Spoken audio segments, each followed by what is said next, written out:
first pastor, and I understand he'll be with us tomorrow, right? That's correct. We've had wonderful pastors.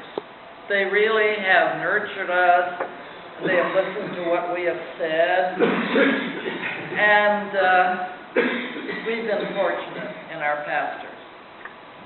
But the real liveliness, the activity, the heart of our congregation are us as lay people. And that's where my memories are, because so many of you have been good friends over many years. But I need to say, too, and out of my own personal personal and family experience, we've rehabbed a lot of you.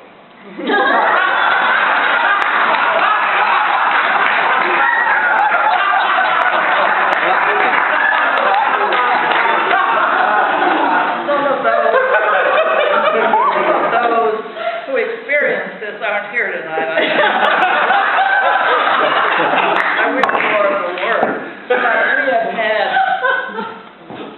We have had Catholics who have just completely gone away from it, and by the time they had been with us a couple of years, they went back to their own church, which is what we wanted.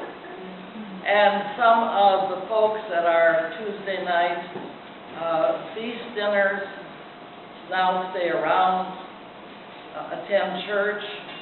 I remember when our baptismal font was quite new, that Cindy Cromas had to give the Tuesday night guests a real lesson. She didn't do it in a scolding way, but she explained that it was a baptismal font and they should stop throwing their coins. I don't know, maybe we want to initiate that again. I understand we need it for the budget.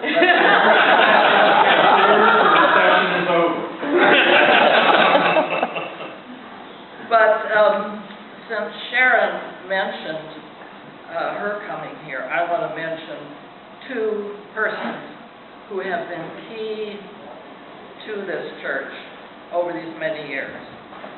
They started as freshmen at 10, and they never stopped. They're still here.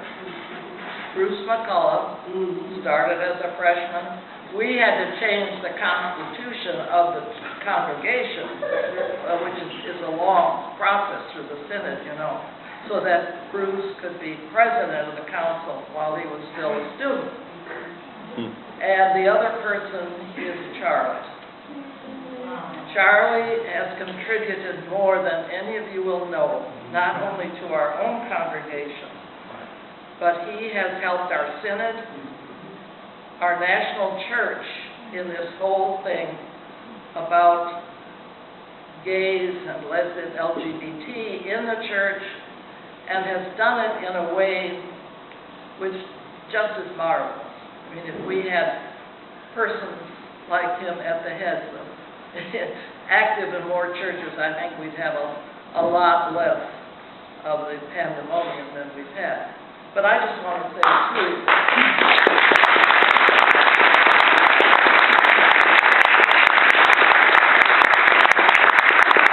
now, unlike Chris,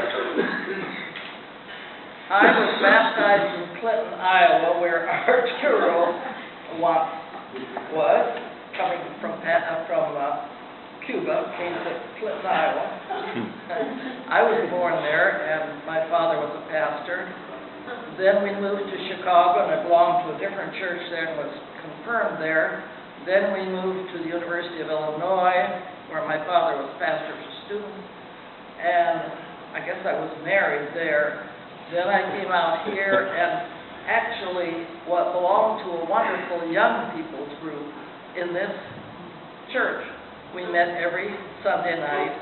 We had our Lutheran students at the Christian Association on campus, but we had a wonderful group here of folks from all over the city. And then later I went to church and belonged in Minnesota and in Edinburgh.